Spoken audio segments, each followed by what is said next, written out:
Hey, what's going on, guys? Welcome back to the channel. Real Sports Updates here. Back again with another video. Today's topic is the quarterback situation for the Pittsburgh Steelers going into 2022 and beyond. So let's get started here. It is it's such a weird thing to hear in this modern NFL, where you have Sean McVay trades Jared Goff, right? He's a Pro Bowl quarterback. He's a quarterback who gets the Rams to a Super Bowl. They don't win it, but he gets them there, right? But you see Sean McVay, offensive coach, he looks at Jared Goff and says, oh, okay, we got to get better. So they make the trade for Matt Stafford. It's very, very weird how these defensive-minded coaches and almost like dinosaurs in today's NFL.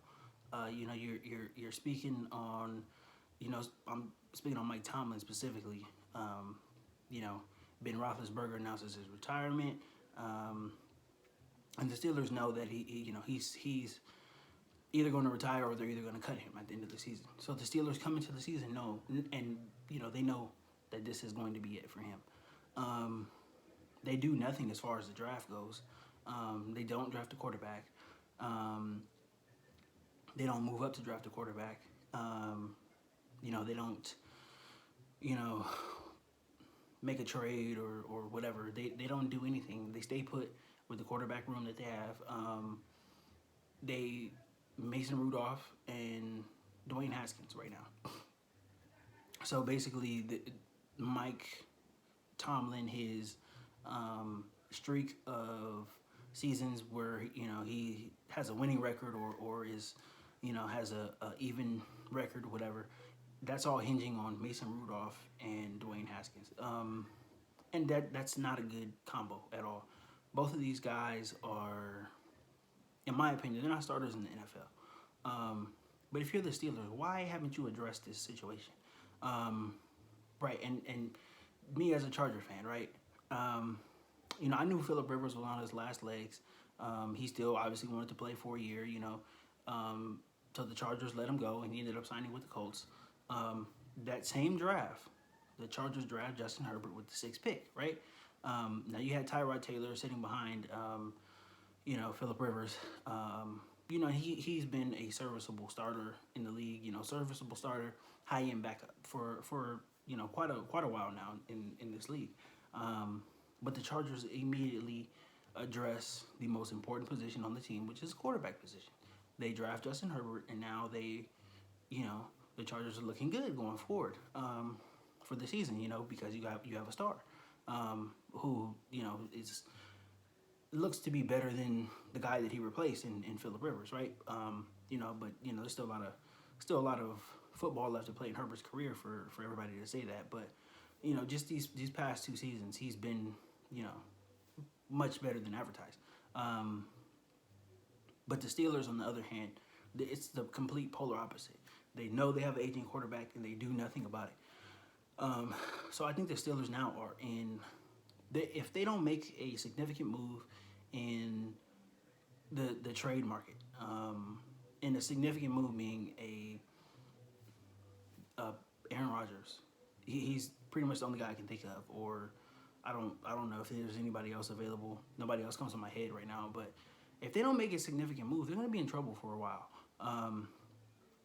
The quarterback position is not it's not an easy position to come by, especially if you are a proud organization like the Steelers. If you put Mason Rudolph out there, he's not going to be good. He's a backup quarterback in this league. But the Steelers, just by the way that they are run as a franchise, the way that they are coached, they're going to be competitive and they're going to win games. And they're going to win enough games to, pretty much put themselves out of the top, I would say the top 10 easy. Even if they don't make the playoffs, even if they don't have a winning record, they're going to win enough games that they're going to be drafting probably outside of the top 10. So when it comes to your quarterback position and, addressing your quarterback position and trying to draft the next starter, for 12 to 15 years, they're going to be in a position where they're either going to have to make trades, or they're going to have to hope that a guy slips and falls to them, because they have not addressed the quarterback position the way that you should. And it's very, very, this type of thinking is getting, it's antiquated in the league, and it is becoming more antiquated as the days goes by, because you're leaving your franchise in a position like a no man's land position, and that's not where you want to be as a franchise, especially if you are one of the premier franchises in the league. You won 6 Super Bowls. You have a bunch of Hall of Famers. You've only had 3 coaches in the past 50 years or whatever. Like, that's not where you want to be, because this is the modern day NFL. Defenses are not going to be winning you a bunch of games.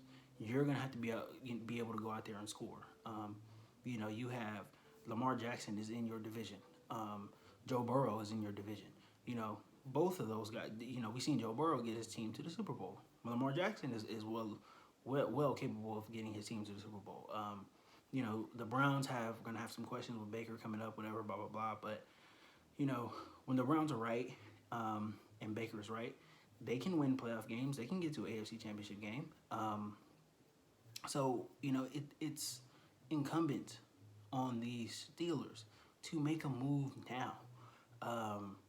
And there's been some scuttlebutt, some rumor that they're interested in Kenny Pickett from Pitt, but I watched him play a little bit, and he might be able to play in the league, but I don't know how.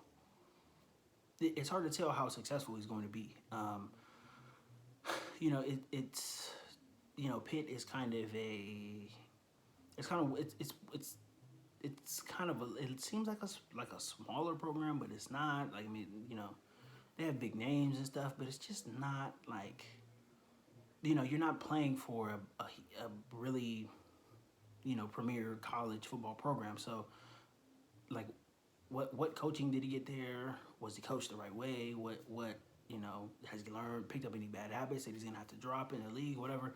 Like, it's different things like that where you can't really tell, if a guy's gonna have success. I guess they'll just have to draft him and see what happens. But they right now in this position, they don't know. They really don't know. They don't know where they're gonna go, and they haven't prepared for it. Their GM Kevin Colbert, he's going to retire after the draft is over. So now it's going to be on whoever takes his place, and Mike Tomlin and the brain trust that they have there. They're going to have to figure something out. The absolute worst situation that the Pittsburgh Steelers can have is Mason Rudolph or Dwayne Haskins starting the game week 1. That would be the absolute worst situation that can happen, because these guys are. Mason Rudolph has played a little more. We know what he is, more or less. Dwayne Haskins is, he was a talented first rounder, but he's immature and he's not ready to play in the league. And if you have that many immaturity questions, will you ever be ready to play in the league?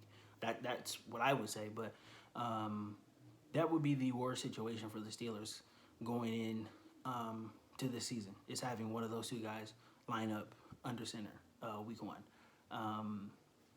For them to not have addressed the situation, for them to have not, even batted an eye towards the quarterback position, knowing that Ben is getting older, he's getting up there. It's crazy to me. It really is. It's crazy. It is crazy. It's just not. It's not that NFL anymore. It's not that NFL anymore. You have to have your quarterback position solidified. And by solidified, I mean that's our guy. That's our franchise guy going forward. And there's no questions there. There's no quarterback controversy. That's the guy we know. If he's healthy, he's coming out and he's suiting up and he's quarterback 1. That's what I'm talking about as, having the position solidified. They don't have that. Even if they do draft a Kenny Pickett, they don't know. He might be up and down. He might be horrible. He might be great. or he might be somewhere in the middle. We have no idea, and that's the scariest part about this whole thing. They have no idea, and the Steelers are the Steelers remind me of the Lakers in the NBA. They are doing business like it is 2002. Like it's the same old thing, and all of this stuff has happened. The game has been revolutionized. All of the not all of them, but most of the rules have changed. In favor of the offense, to give the offenses more of an advantage, to put on a better TV product. But the Steelers they're still doing business like it's 02, 03. Like you're just gonna run your defense out there, and hold teams to 10 points every game. It's just not gonna happen. It's not gonna happen. These offenses are too good. The rules are skewed towards offenses. There is, there's you can't punish guys like you used to. There's no James Harrisons there. There's no Joey Porters there. There's no Troy Polamalu's. All these guys of yesteryear are gone. So now what do? You can't just put everything on your defense and say, hey, we're just gonna put everything on our defense and we're gonna have a quarterback, manage the game. It's just not going to happen. It's not going to happen. You're not going to have the success that you want to have. You're going to lose a lot of games. You're going to get outscored a lot of games, and it's going to look bad. And if things take a turn for the worse, I don't think the Steelers would fire Tomlin, but I think the seat, his coaching seat, would get a little hotter every game that they lose, and every game that they come out and look incompetent offensively. It's you can't just you can't just hand the ball off 30 times a game, 35 times a game. You just can't do that.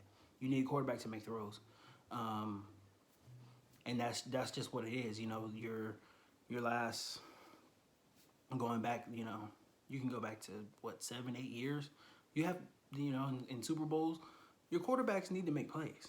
The days of the Trent Dilfers and the Brad Johnsons, who else is trying to, like the Rex Grossmans and all that's gone. Those days are gone. They're gone and they're not coming back. You need a gunslinger back there.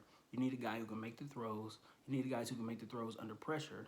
And you need a guy who is going to improve year in and year out, who's going to have chemistry with the receivers, the tight ends, running backs, who's going to be able to read defenses, a guy who's going to be able to take control of the offense, and not just quote unquote manage the game, because that doesn't work anymore. Especially for the Steelers organization, they don't want to be embarrassed like that. And if they're coming out and they have a quarterback who is, incompetent or not capable of delivering at a high level, it's going to be embarrassing for the Steelers organization. They're a proud franchise, 6 Super Bowls, with a bunch of Hall of Famers, a bunch of guys who, have made, iconic plays, and people, still revere the plays that those guys have made, just icons, in especially in that city. So if you trot some backup quarterback out there, things are not gonna go well. The fans are probably gonna turn on you. They're gonna start, the boo birds are gonna be out at Heinz Field, and it's not gonna look pretty. But hopefully the Steelers get it together. I would like to see them at least try to make a big move, even if it's not possible or if it's not feasible. At least try. At least give your fans hope, and let them know that you're trying to get better at this position. You're not just trying to, just throw anybody back there just because it's an open position to fill. You're trying to get better, and you're trying to compete, and you're trying to stay on par with the rest of the NFL. But they gotta get on it. Free agency opens up here in a few weeks, so we'll see what they're able to do. The draft, comes right after that. It's about a month away, month and a half, almost 2 months away. But we'll see what they do there. But they've got to address it. They can't. The time for just ignoring it and putting it off. It's all it's done. You got to address this situation that you have now. It's a big situation, biggest position in sports to fill. And Mason Rudolph and Dwayne Haskins are not going to cut it. So, we'll see what they do. Hopefully they do something. I want to see the Steelers succeed. I want to see them, continue to make the playoffs and do well. It's good for the NFL because they're a big brand. They're one of the biggest brands in the NFL. And, when they struggle, ratings and things like that might dip and all that stuff. But, we'll see what happens. The Steelers are a well-run organization. So I think we can all give them the benefit of the doubt. We'll see what they do. And we'll go from there. But it's still a long way until the regular season starts, so we'll give them a chance to wow us, But yeah, that's all I got for this video, guys. If you enjoyed the content, don't forget to give me a thumbs up and subscribe to the channel. Thank you.